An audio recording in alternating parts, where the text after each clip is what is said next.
Hi, I'm Vida Guerra, and you're living the low life.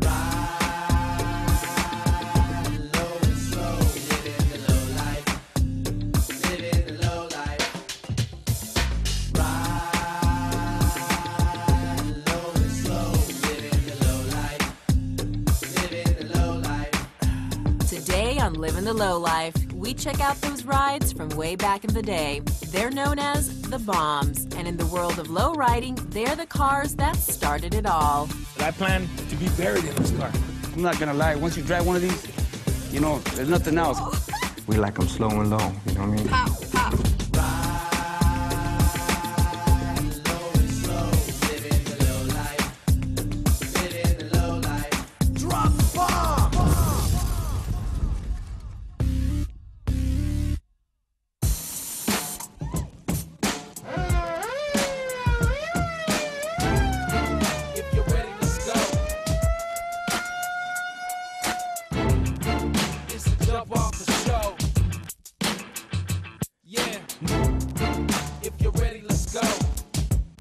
This week on Living the Low Life, we're going back into time and checking out a lowrider that they call the Bomb.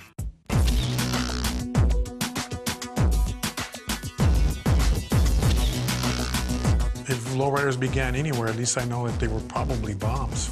I love the bombs. That's pretty much where it all started. The bombs, they're like the grandfathers, you know, of the scene. The bombs, the old cars, those are my favorite. I mean, because you look at these cars, there's nothing else like it. A lowrider bomb can date back to the 1930s. Some pass for restored factory cars, but they usually pack quite a few surprises. In lowriding, the bombs are anything 59 and back. They're usually the more round cars, and lowriders like to keep them as original as possible. Usually on bombs, you see just solid colors, and, you know, more of a stock paint job. Some people don't want to tear up the bombs. They want to keep them more of a classic, you know, period-perfect car. You probably won't find a bomb that can bounce like these competition hoppers. I like the hydraulics, they're fun to watch, but driving one is a real pain. They kind of wiggle around the road, so I like the bombs. So I ended up, you know, getting into the lowriding scene after I stopped the hydraulic scene, which was one interest, but now I have a different one, so the cruising thing is what I prefer. Once you drive one of these, I'm not gonna lie, once you drive one of these, you know, there's nothing else. Back in the 30s and 40s, stylish young Mexican-Americans dressed cool and drove cars like these. They were called pachucos. Now, back in the days, the Pachucos, they cruise low and slow. And today, there's a car club by the same name that keeps the tradition alive. Pachucos, the zoot suit wearers, more were like they wanted to be different. They wanted to be apart from society. People weren't used to it. They didn't like it. Back in their time, the Pachucos were a subculture even in their own community. They spoke their own dialect, they had their own look, and they weren't afraid to be totally unique.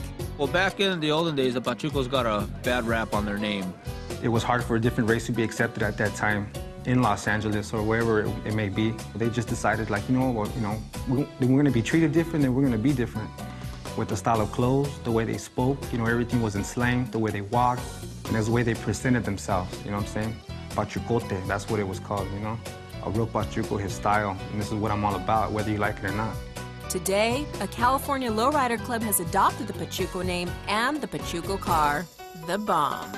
For the Pachucos, our cars are pretty much 54 and older. It's a name, you know what I mean? It's a, the car itself, you know, was a lifestyle at that time. As far as Pachucos now, I don't think there's anybody right now that can walk around and say, I'm a Pachuco, you know, as far as like how they represent themselves. Right? The times changed, you know what I mean? We're representing, you know, more like of the style of the car. But basically what we're all about is just, you know, unity, respect, and family. And that's pretty much what we represent, and we do it with our cars, you know what I mean? Man, if that's not style, then nothing is.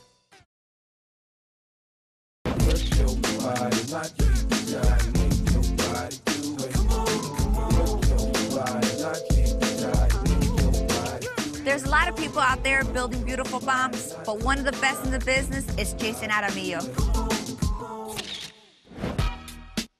He's all about talent and tradition. Here at this shop, you know what I'm saying, like, you know, we, even growing up, or guys that are into bombs, you know, a lot of these guys, you know what I mean, didn't really have a lot to go by as far as when they had to fix up their cars. I don't have no expensive paint booth. I don't have all the fancy tools. I do the best I can with what I got. For Jason, it's all in the details. Whether it's washing a car or rebuilding a whole car, it doesn't matter. It's coming out of my shop, it has my name on it, so I take pride in everything I got.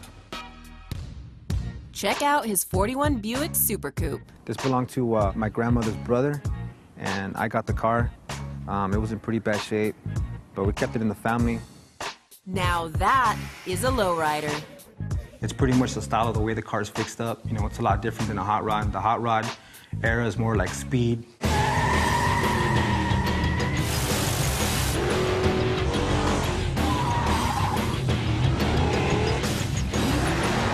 We like them slow and low, you know what I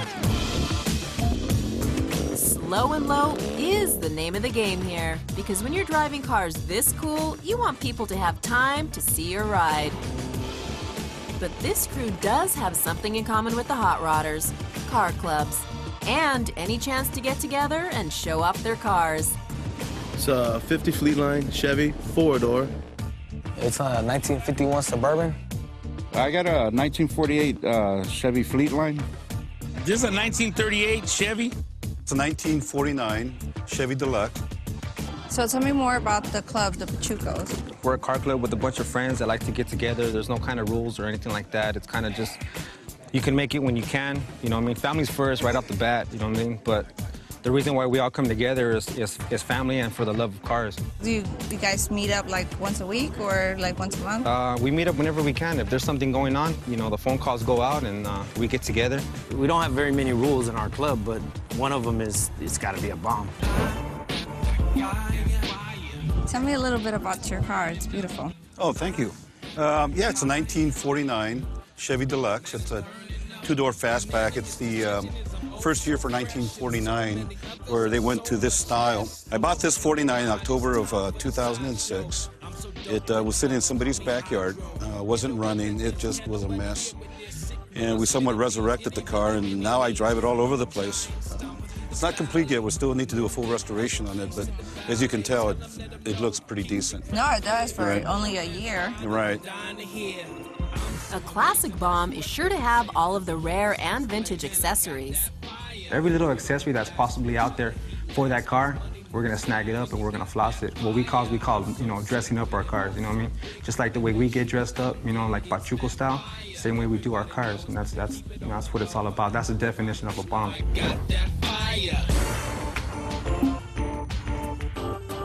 Man, I got that fire. One classic accessory would be a passing lamp. I got that fire. What this does, it gets mounted onto the driver's side of the bumper bracket in front of your vehicle. Most highways in those days were 2 lanes. You'd hit this light, it would tell the person coming the opposite way that you're gonna pass to either slow down or pull over. If you can find one, this goes anywhere from like $5 to $1,000, depending on what kind of condition it is. Another thing we like to fix up in the front are fog lights. It can pretty much go on any car, whether it's Buick, Chevy, Pontiac. And these are a hot item when it comes to dressing up your car too, because it just gives it that extra look in the front. These were available in the 30s and in the 40s. This is an Appleton spotlight. Back in those days, there wasn't really a lot of street lights, so maybe to, help you out vision-wise. These are pretty rare and expensive, $100 to like $300 or $400. Me, when I holler at the girls, they don't know who I'm talking to. I just shine this on them, and maybe it helps them.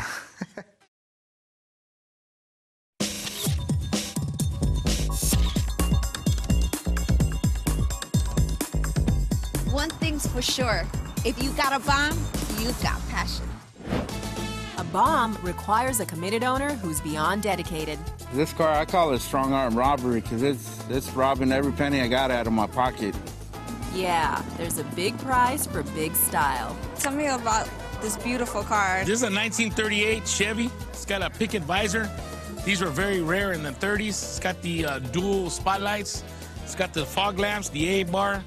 The B sticker on there was back in the 30s, they had a ration on gas. So if you had an A or B on different days, you would have to be able to, you'd be able to get your gas. Where did you find a car like this? We found this car in a wrecking yard back in Sacramento. And then my brother had got it, and I bought it off of him. And then I restored it. It didn't have no windows, it didn't have nothing, no chrome. I started looking through the eBay and buying parts here and there and restored it completely. So how long did it take to restore? About 5 years. 5 years?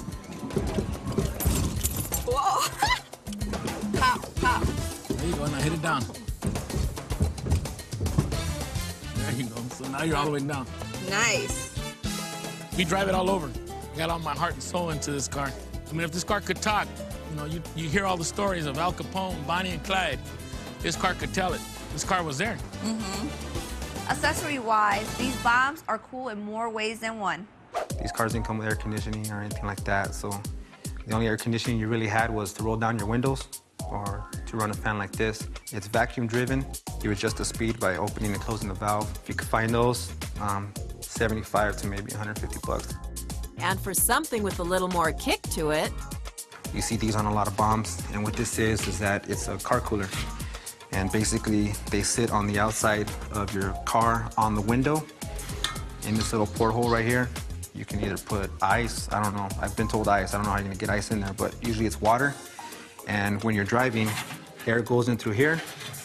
This is on the inside of your vehicle. You open up the vent, cold air comes in. Something like in this condition right here, $300-400 bucks. Another thing too that's pretty popular for the 30s, early 40s is compass. I don't think they had GPS systems back in those days. Very rare, expensive when you do find them. This one's original in the box, $300-400 bucks for something like this. there's a cost to staying stylishly on course.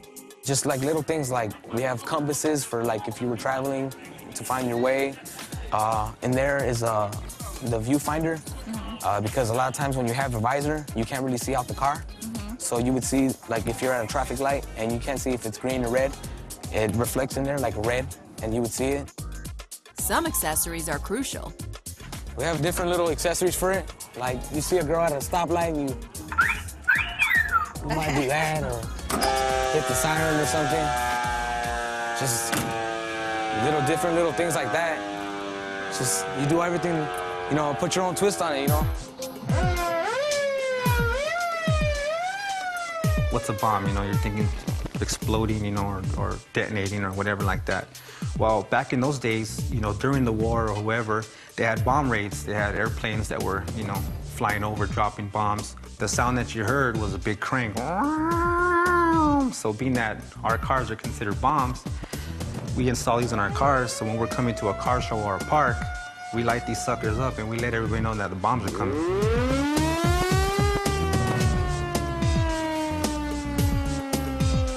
It's easy to see why these cars get so much attention.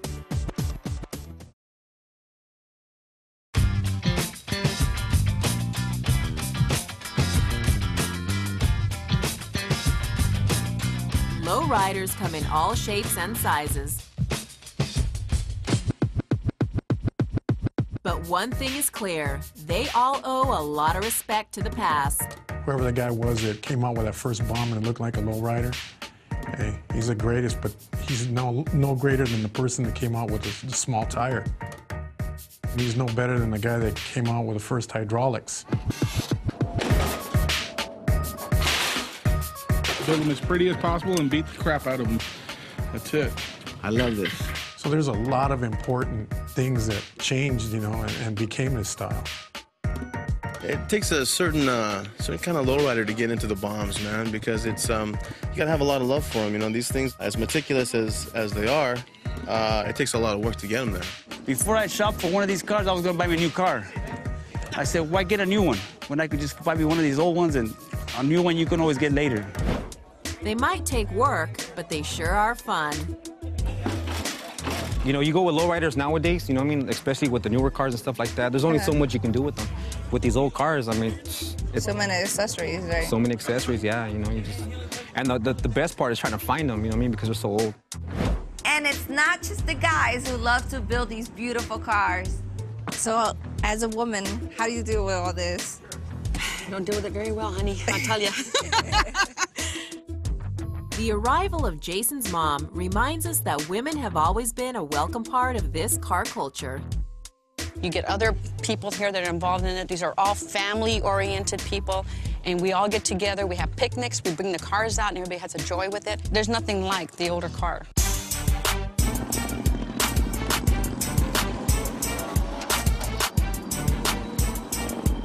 Having started on the warm West Coast, lowrider cruising is a big part of the culture, especially if your car can go topless. I just gotta tell you, out of all these cars, I mean, they're all beautiful, but it's my favorite, I think, because it's got the convertible, and I love the color choice. It's a 1950 Chevy Deluxe convertible. And you don't have hydraulics or airbags in No, I wanted to keep it original, real clean. Once you drive one, you know, you see how all the people appreciate it. You come to a stoplight or you're just driving, people are honking and waving.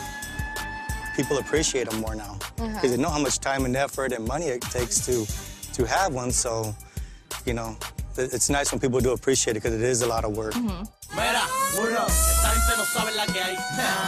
Estamos ready, estamos ready, estamos ready, estamos ready. All right, on behalf of myself and all the club members here, we want to make you an honorable member of the Pachuco Car Club. So we hope you wear this with pride. I will. You know how much love and sweat and hard work we put into all our cars.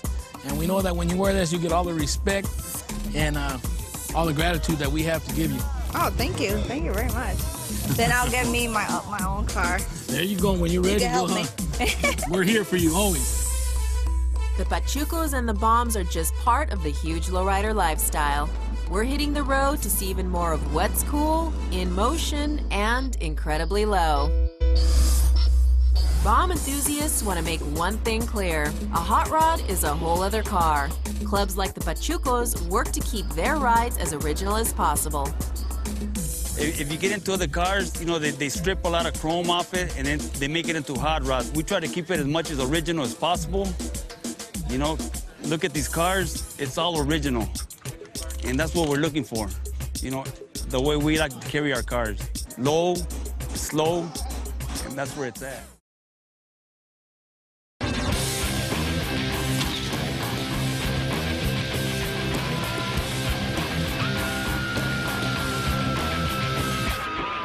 It was the Bomb that started it all, creating a lifestyle around cool cars.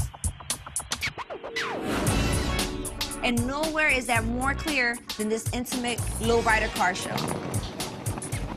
We call them classic lowriders. We're here at a neighborhood auto show where a young car club assembles for a good cause. I'm the vice president of Estilo Califas. It's a relatively new car club. We've been around about 2 years. This is our toy drive, our second toy drive. We've got about 15 members right now, and our majority is lowriders. Bombs, Impalas, got a couple of Fords, but... Think something like this classic Suburban can't be a lowrider? Well, think again. Suburbans were the quintessential lowrider probably in that time. They can carry a whole bunch of people. They got their picnic baskets in there. Yeah, Suburbans are lowriders.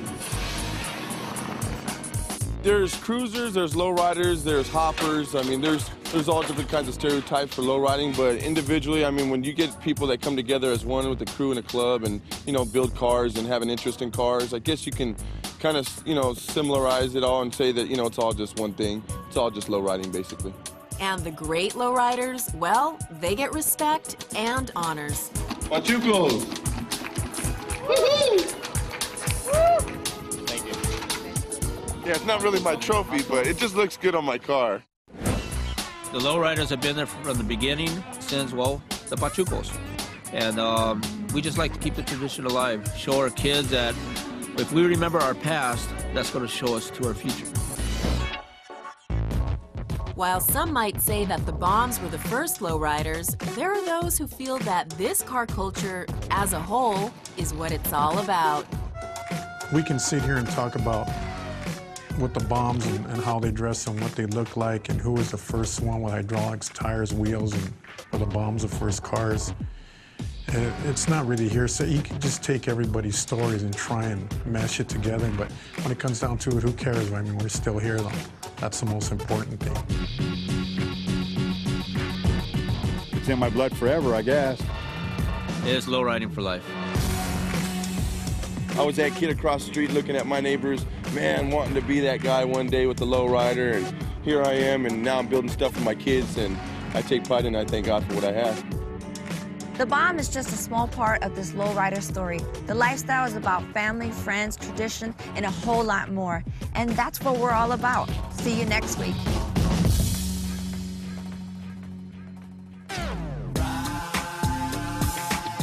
A lot of people confuse lowriding with gang members, and that's really not true. Lowriding, I take it as an interest because it kept me busy, kept me off the streets, and focused more on wanting to build a car as opposed to going out there and gang banging, getting into trouble, We love what we do. I don't know if we would call it a sport, but we do love the lifestyle.